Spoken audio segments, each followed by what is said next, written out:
चलिए स्टार्ट किया जाए। तो क्वेश्चन नंबर 1 है हमारे पास F X equal to 16 minus X C 2x minus 1 plus 20 minus 3x B 4x minus 5। ठीक है, आपको find the domain of function ये कैलकुलेट करना है। तो अगर मुझे इसका डोमेन कैलकुलेट करना है तो मैं क्या जानता हूं कि एनसीआर, जब भी एनपीआर इस तरह से या आपका एनसीआर ये वैल्यू दिया होता है, इस केस में हमें क्या पता है कि r should be lie between 0 to n. सही है, तो आर आपका 0 से एन के बीच में लाई करेगा। तो अभी क्या है कि अगर आर 0 से एन के बीच में लाई करता है तो मैं क्या देखूंगा कि 2x माइनस 1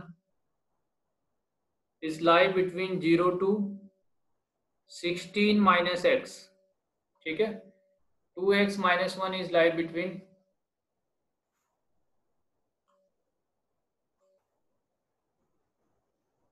चलिए देखते हैं क्या आएगा। और सेकेंड जो केस है P वाला ना, इसमें NPR, इसमें क्या मिलेगा मुझे 4x minus 5 is lie between 0 to 20 minus 3x, ये जो वैल्यू है। सही है, तो अब क्या है यहाँ पे हमारे पास इनइक्वलिटी है। एक तो ये इनइक्वलिटी हो गई आपकी और एक ये इनइक्वलिटी हो गई। सही है, तो दो इनइक्वलिटी है आपके पास, इसे सॉल्व करना है और आपके पास ये जो दिया है इसको सॉल्व करना है।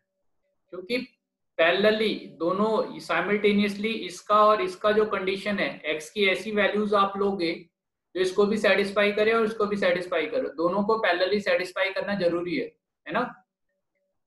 तो क्या किया जाए, पहली इक्वेशन सॉल्व करते हैं। तो फर्स्ट इक्वेशन जो हमारे पास है यहाँ पे, इसको अगर मैं सॉल्व करूंगा तो आप देखो मुझे क्या मिलेगा, 1 ऐड कर दूं अगर पूरी इक्वेशन में। सही है, तो आपको 2x 17 माइनस एक्स ऐसा मिलने वाला है। 2 से डिवाइड कर दिया जाए तो 1/2, x must be greater then 1/2 और 17 माइनस एक्स डिवाइडेड बाई 2 हो जाएगा। सही है, तो यहाँ से मुझे एक कंडीशन तो मिल गई कि मेरा x जो होगा वो 1/2 से ग्रेटर देन और इक्वल टू होना चाहिए। सेकेंड कंडीशन की अगर हम बात करते हैं तो सेकेंड कंडीशन में मुझे क्या मिल रहा है कि x 17 minus x divided by 2। मैंने आपसे कहा था जब भी आप इनइक्वलिटी सॉल्व करोगे तो जितने भी टर्म्स है उसे या तो आप राइट हैंड साइड में ले जाओ या लेफ्ट हैंड साइड में ले जाओ। ठीक, तो अगर मैं इसको x को राइट हैंड साइड में ले जाऊंगा तो मुझे क्या मिलेगा, 17 minus x divided by 2 minus of x। 17 minus x minus of 2x divided by 2। तो फाइनली यहाँ से मुझे क्या मिलेगा, 17 minus of 3x divided by 2। जो वैल्यू आपके पास है आप क्रॉस मल्टीप्लीकेशन करोगे, क्योंकि ये पॉजिटिव नंबर है तो पॉजिटिव नंबर से अगर आप पूरे इक्वेशन को 2 से मल्टीप्लाई भी करते तो इनइक्वलिटी रिवर्स नहीं होगी क्योंकि पॉजिटिव नंबर है। फाइनली यहाँ से मुझे क्या मिलेगा कि आपका 17 minus 3x is greater than equal to 0 है ना। तो 3x इज ग्रेटर देन 17, तो x is less than equal to 17/3। First condition ने मुझे ये दिया।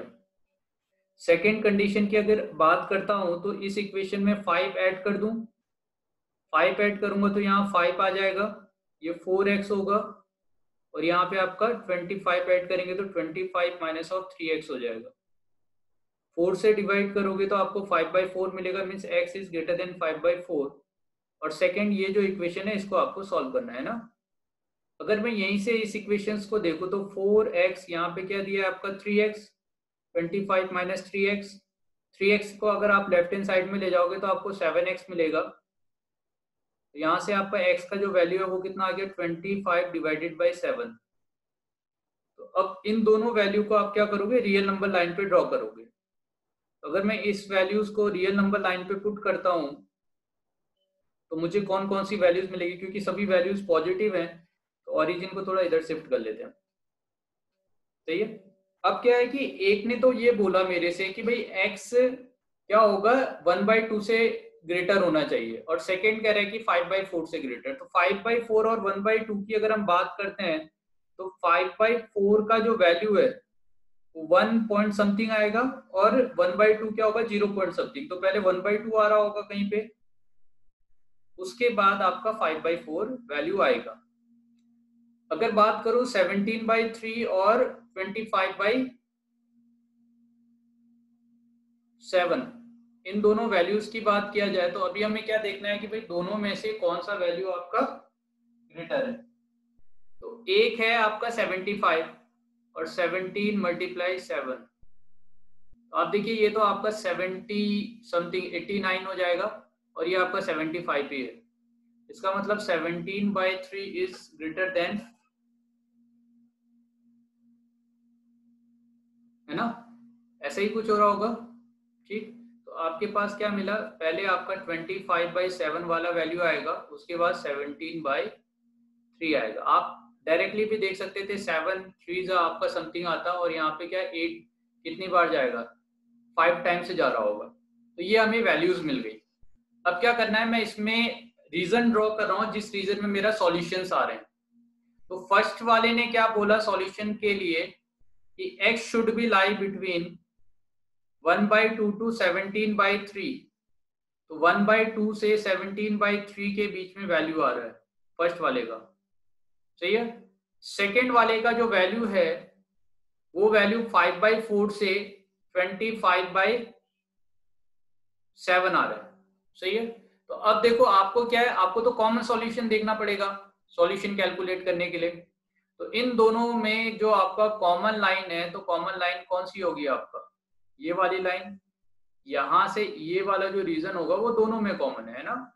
तो जब भी आपको कॉमन सॉल्यूशन कैलकुलेट करना होता है आप दोनों की लाइन ड्रॉ कर दो और उस लाइन में आप वो रीजन देखोगे जिस रीजन में दोनों लाइन कॉमन है। तो यहाँ पे आपका दोनों लाइन कॉमन है, तो मेरा जो सॉल्यूशन हो जाएगा, इसका जो डोमेन होगा वो डोमेन क्या आएगा आपका 5/4 to x belong to close interval 5/4 to 25/7। ठीक है, ये आपका आंसर हो जाएगा। क्या किया, क्वेश्चन में क्या दिया हुआ था आपके पास, एनसीआर एनपीआर के फॉर्म में दिया हुआ है और आपसे कह रखा है कि डोमेन कैलकुलेट करो। ठीक, तो डोमेन कैलकुलेट करने के लिए मैंने क्या किया, फर्स्ट वाले केस में कंडीशन लगाया एनपीआर का, सेकंड वाले में सॉरी एनसीआर और एनपीआर की कंडीशन लगाई कि r is lie between 0 to n और मैंने इक्वेशन को सॉल्व कर लिया। ठीक है, उसके बाद तो बेसिक आपका जो कैलकुलेशन है वो कैलकुलेशन किया हुआ है। फाइनली यहाँ से मुझे क्या मिल रहा है कि मेरा जो x बिलोंग करेगा वो 5/4 से क्या करेगा 25/7 के बीच में लाई करेगा।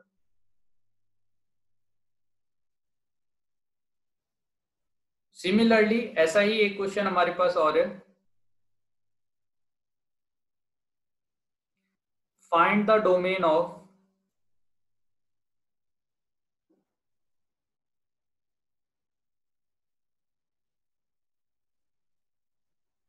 fx इक्वल टू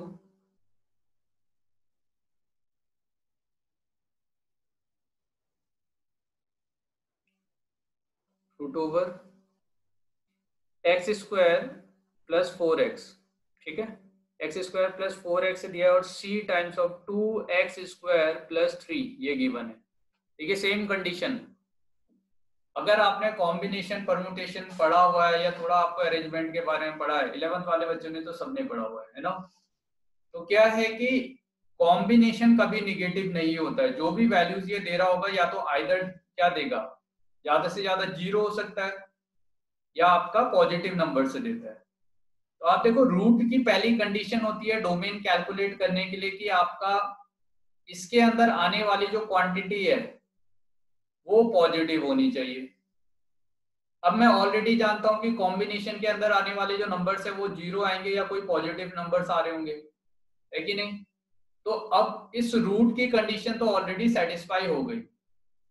अब किसकी कंडीशन सेटिस्फाई करनी है हमें, कॉम्बिनेशन की, कि r should be lie between 0 to n।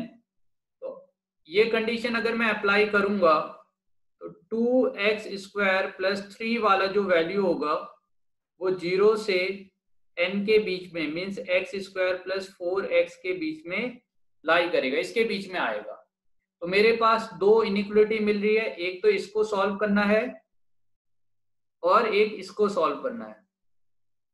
तो मैं दोनों को केस बना के सॉल्व कर लेता हूँ। जिस बच्चे ने पहले वाले क्वेश्चन देर से देखा है या देर से आए हो आप लोग ना, उसको मैं इसको थोड़ा एक्सप्लेन कर दे रहा हूँ।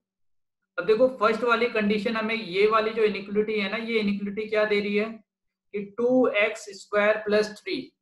अब मैं ये जानता हूँ कि x² जो है वो हमेशा पॉजिटिव रहता है, और 2 से मल्टीप्लाई करोगे पॉजिटिव ही रहेगा, 3 ऐड करोगे पॉजिटिव ही रहेगा। तो इधर आने वाला जो एक्सप्रेशन है वो क्या है, ऑलवेज पॉजिटिव। तो या ये वाला जो एक्सप्रेशन अगर ये हमेशा पॉजिटिव रहेगा, तो देखो यहाँ पे कंडीशन क्या है कि something 2x² + 3 is greater than equal to 0। तो ये कंडीशन हमेशा सेटिस्फाई होने वाली है। क्यों? क्योंकि कोई भी नंबर जो ग्रेटर देन 0 होता है या इक्वल टू 0 वो आपका पॉजिटिव ही रहेगा। तो ये वाला जो पार्ट है ना, ये आपका इस कंडीशन को हमेशा सेटिस्फाई करेगा। ठीक, हमेशा सेटिस्फाई करने का मतलब क्या, मैं क्या बोल रहा हूं, इसका मतलब आप x का वैल्यू कुछ भी लो, ये कंडीशन हमेशा सेटिस्फाई हो रहा है, means x belong to real. इस कंडीशंस के लिए x क्या होगा, x belong to real number. Second, अगर मैं दूसरी इनिक्वलिटी की बात करता हूं तो उस इनिक्वलिटी से मुझे क्या समझ में आता है कि 2x² + 3, और यहां पे क्या है आपका x² + 4x। ठीक है बेटे, तो आप क्या करो, यहाँ पे जो वैल्यूज आ रहे हैं ना, अगर इस वैल्यूज को मैं लेफ्ट हैंड साइड में ले जाता हूं तो मुझे क्या मिलेगा, x² मिलेगा, -4x मिलेगा और +3 मिलेगा, है ना, is less than equal to 0। इस इक्वेशन को मैं x² - 3x - x +3 इसके फॉर्म में लिख सकता हूं। तो मुझे यहां से x - 3 और क्या मिलेगा, x - 1। ठीक, ये दो वैल्यूज मिल रहे होंगे। अब इस वैल्यूज में अगर मैं वेविकर मेथड अप्लाई करता हूं तो मुझे 1 और 3 मिलेगा, प्लस माइनस प्लस।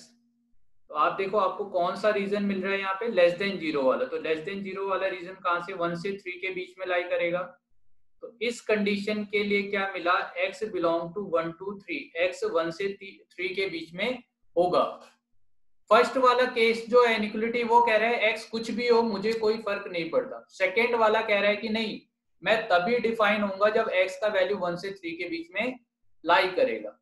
तो अगर मैं दोनों में कॉमन देखूं तो दोनों में कॉमन सॉल्यूशन कहां से कहां मिलने वाला है, 1 से 3 के बीच में। तो इसका जो डोमेन होगा वो डोमेन क्या हो जाएगा आपका,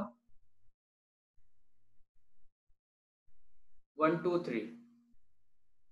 सही है, तो ये मेरा आंसर हो जाएगा। ठीक है, तो ये तो हो गए कि आपने जो लास्ट क्लासेस में पढ़ा हुआ था उससे रिलेटेड क्वेश्चंस। लॉगरिथम के बारे में हम ऑलरेडी देख चुके थे, मैं बेसिक कंसेप्ट आपको एक बार फिर से एक्सप्लेन कर दे रहा हूँ और फिर उससे रिलेटेड हम कुछ क्वेश्चंस सॉल्व करेंगे। तो लॉगरिथम के बारे में हमने क्या देखा था कि कहीं पे आपको log of x base a मिलता है, तो इस केस में जो x होगा, x must be greater than 0 and a is lie between 0 to 1 where a is not equal to 1। सही है, ये हमारी कंडीशंस है। आपका जो बेस है वो 0 से 1 के बीच में, सॉरी, ग्रेटर देन 0 होना चाहिए, a should be greater than 0 और a is not equal to 1। ठीक, फिर हमने जो ग्राफ देखा था, ग्राफ ऑलरेडी इसके बारे में पढ़ चुके हैं। तो यहाँ पे दो तरह के आपको ग्राफ मिलते हैं। log of x base a, अगर आपका a ग्रेटर देन 1 है तो ऐसा ग्राफ मिलेगा।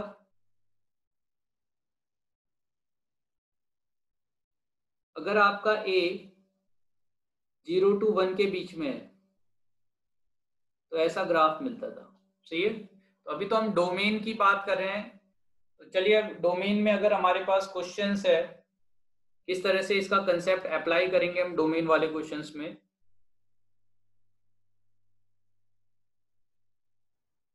तो मान लीजिए अगर हमारे पास क्वेश्चन है, find the domain of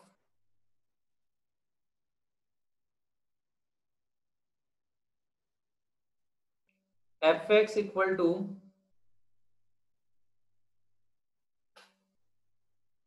root over, ठीक है, और रूट में क्या दिया, log ऑफ 1/2 x² - 7x + 13। सही है बेटे। तो अब मुझे क्या है ना, इसका डोमेन निकालना है। तो मुझे कुछ जो हमने रूल बताए थे आपको, वो रूल आपको याद होने चाहिए, जो 6 रूल थे हमारे। तो 6 रूल में एक लॉग के लिए था, जो हमने यहाँ पे एक्सप्लेन किया। ये हमारी बेसिक थ्योरी है जो मुझे अप्लाई करनी है यहाँ पे। सही है। और इसके साथ में रूट भी दिया है, तो रूट के बारे में हम ऑलरेडी डिस्कस कर चुके हैं। देखिए यहाँ पे क्या किया, पहले इसको पहचानते हैं। 1 बाय समथिंग आ रहा है, 1 बाय समथिंग आ रहा है, तो ये जो समथिंग वाला पार्ट होगा, इसके लिए सबसे पहला ऑब्जर्वेशन मेरा रहता है कि ये नॉट इक्वल टू 0 होना चाहिए, जो भी एक्सप्रेशन है ना। सेकेंड, यहाँ पे ये देखो स्क्वायर रूट दिया है, तो स्क्वायर रूट की कंडीशन अप्लाई करनी पड़ेगी डोमेन लगाने के लिए। और उसके साथ साथ यहाँ पे आपका देखो लॉगरिथम है, तो लॉगरिथम की भी कंडीशन अप्लाई होगी। ठीक, सही है ना। तो ये 3 कंडीशन है। और इसके अंदर क्या है, ये क्वाड्रेटिक फंक्शन है, मगर क्वाड्रेटिक फंक्शन को तो कोई प्रॉब्लम ही नहीं है डिफाइन होने में। सही है। तो ये चीजें हैं। तो सबसे पहली कंडीशन, एक तो नॉट इक्वल टू 0 होना चाहिए, स्क्वायर रूट की कंडीशन सेटिस्फाई होनी चाहिए, लॉगरिथम की कंडीशन सेटिस्फाई होनी चाहिए। तो ये कुछ कंडीशंस है जो हमें ध्यान में रखना पड़ेगा। और क्वाड्रेटिक तो अपने आप ही होगा, क्योंकि क्वाड्रेटिक तो हमेशा डिफाइन होता है। सही है। तो आपको ना ये जो ऑब्जर्वेशन मैं कर रहा हूं, ऐसे ही ऑब्जर्वेशन आपको करने पड़ेंगे कि भाई कौन कौन सा फंक्शन इसमें दिया हुआ है।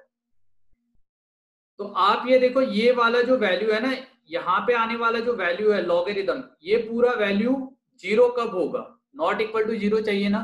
तो मैं देख रहा हूं कि ये वैल्यू 0 कब होगा। ये वैल्यू 0 तभी होगा जब रूट के अंदर आने वाला जो वैल्यू है ये 0 हो जाए, तभी रूट 0 0 होगा। ये वैल्यू 0 कब होने वाला है, जब log ऑफ 1 मिलेगा। तो फर्स्ट कंडीशन मैं देख रहा हूं कि ये जो एक्सप्रेशन है वो 0 कब होगा। 1/2 ऑफ समथिंग जो है x square minus 7x plus 13, ये वैल्यू आपका 0 कब होगा, जब यहां आने वाला value x square minus 7x plus 13, ये कितना होना चाहिए आपका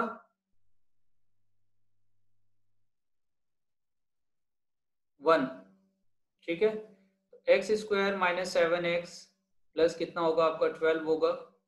इसको मैं x माइनस 3 और x प्लस x माइनस 4 ऐसे लिख सकता हूं। तो अगर देखो x का वैल्यू 3 हो या 4 हो, तो आइदर 3 और 4 होने पे ये जो एक्सप्रेशन है वो 0 दे रहा है। इट मीन्स हम क्या कह रहे हैं कि x should not be equal to 0, या ओवरऑल जो एक्सप्रेशन है वो 0 नहीं होना चाहिए। इसका मतलब है मेरा जो x होगा, डोमेन होगा, उसमें मुझे 3 और 4 वैल्यू एक्सक्लूड करनी है, ये नहीं लेना है। सेकेंड जो आप स्टेप है, स्क्वायर रूट के अंदर आने वाला जो वैल्यू है वो आपको पॉजिटिव लेना है ना। log of 1/2 x square minus 7x plus 13, ये जो वैल्यू है ये क्या होना चाहिए, ग्रेटर देन 0। ठीक, इक्वल टू नहीं लिया। वैसे तो मैं दोनों को, इन दोनों कंडीशन को एक साथ ही सॉल्व कर सकता था, मगर आपकी अंडरस्टैंडिंग के लिए मैंने इसको सेपरेट कर दिया। तो अब देखो यहाँ पे ग्रेटर देन 0 है, और ये जो वैल्यू है क्या है 1/2। तो लॉगरिथम से रिलेटेड इनइक्वालिटी हम ऑलरेडी पढ़ चुके हैं। हम क्या जानते हैं कि अगर यहाँ आने वाला वैल्यू लेस देन 1 है, तो जैसे ही लॉग यहाँ से हटेगा तो इनइक्वालिटी रिवर्स हो जाएगी। अगर यहाँ आने वाला वैल्यू ग्रेटर देन 1 होता, तो इनइक्वालिटी क्या होती है आपकी, सेम रहती है ना, हटने के बाद भी। लॉग अगर लॉगरिथम में हटाओगे भी तो आप ये देखो यहाँ पे होगा क्या, x square minus 7x plus 13, inequality reverse हुई, 1/2 दी पावर क्या होगा 0 होगा। X square minus 7x plus 1/2 की पावर 0 1 होगा, लेफ्ट हैंड साइड लाओगे तो सब्सट्रैक्ट होगा, तो आपको ये वैल्यू मिलेगा। यहाँ से x माइनस 3 और x माइनस 4 ऑलरेडी हम कैलकुलेट कर चुके हैं। ये जो वैल्यू आपको देगा वो 3 और 4 देगा, है ना। प्लस माइनस प्लस, देखो दो रीजन ये आ गए, तो इसमें हमें 3 से 4 के बीच में लेना है। अब इसके बाद नेक्स्ट जो कंडीशन है वो क्या, कि लॉग के अंदर आने वाला जो वैल्यू है ना, देखो लॉग कब डिफाइन होगा, जब एक्स स्क्वायर -7x + 13 वाला जो वैल्यू है ये क्या होना चाहिए, पॉजिटिव होना चाहिए। देखो ऑलरेडी यहाँ तो 1/2 दिया हुआ है, तो ये तो आपका 0 से 1 के बीच में है, इसने तो कंडीशन सेटिस्फाई कर दी लॉग की कि value should be greater than 0 और नॉट इक्वल टू 1, तो ये दोनों कंडीशन को तो इसने सेटिस्फाई कर दिया। मगर यहाँ आने वाला x है, इसको भी तो अपनी कंडीशन सेटिस्फाई करनी पड़ेगी। तो x² - 7x + 13 is greater than 0। तो यहाँ से आप रूट कैलकुलेट करोगे तो आपको क्या मिल जाएगा, 7 ± √49 माइनस, देखो कितना आएगा वो 64 माइनस b ± √b², ठीक है, डिवाइडेड बाई 2 है। तो अभी आपको यहाँ से समझ में आ जाएगा। ये जो मैं इसका d कैलकुलेट करता हूँ, तो d कैलकुलेट करने पे b² मीन्स 49 माइनस 4 AC, तो सॉरी यहाँ पे आपका 64 नहीं होगा, ये कितना हो जाएगा 49 माइनस 52 लेस देन 0 आ रहा है, सही है। इसके मतलब आपके जो रूट्स होंगे वो इमेजनरी आ रहे होंगे। तो इसका रूट्स अगर इमेजनरी आ रहे हैं, दूसरी बात कोफिशिएंट ऑफ x² वो 1 है, मीन्स पॉजिटिव है, तो ये हमेशा कैसा होगा, अपवर्ड जा रहा होगा और अबव एक्स एक्सिस लाई करेगा। तो अगर कोई फंक्शन अबव एक्स एक्सिस लाई करता है, इसका मतलब उसके जो वैल्यूज होंगे वो हमेशा क्या होंगे, ऑलवेज पॉजिटिव। तो ये कंडीशन भी क्या हुई, सेटिस्फाई हो गई। तो आप देखो यहाँ पे हमारी जो जो कंडीशन थी सब सेटिस्फाई हो रही है। एक तो ये कि लॉग के यहाँ पे आने वाला जो वैल्यूज होगा ना, वो वैल्यू क्या होना चाहिए, पॉजिटिव होना चाहिए, तो है पॉजिटिव। दूसरी बात, लॉग का जो वैल्यू है ये क्या होगा आपका, पॉजिटिव ओवरऑल वैल्यू ना लॉग, क्योंकि रूट के अंदर है तो ग्रेटर देन 0 होना चाहिए, तो वो अप्लाई किया तो 3 से 4 आया, और 3 और 4 इंक्लूडेड नहीं है। तो इन तीनों कंडीशन को जब आप अप्लाई करोगे तो आपका जो डोमेन होगा वो डोमेन क्या होगा, 3 to 4 ओपन इंटरवल, ठीक है। तो ये हमारा आंसर हो जाएगा,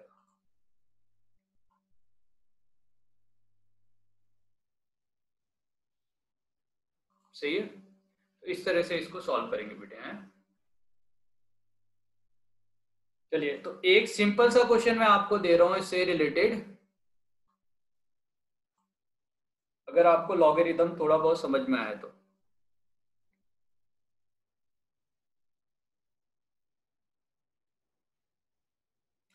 फाइंड द डोमेन ऑफ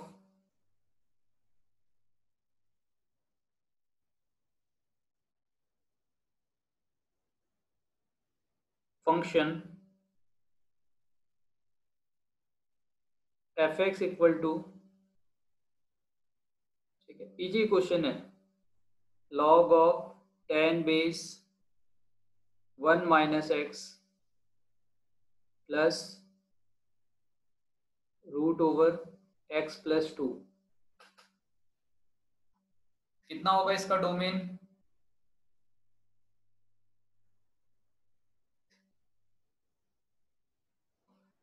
चलिए ऑप्शन भी दे देता हूँ,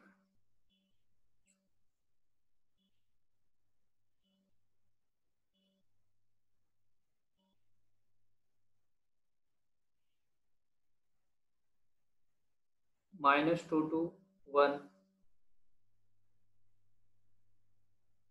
-2 to 0, यूनियन,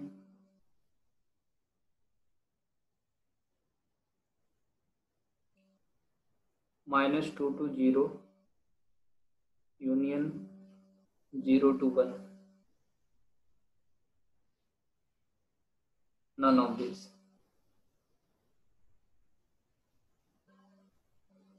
सर ए।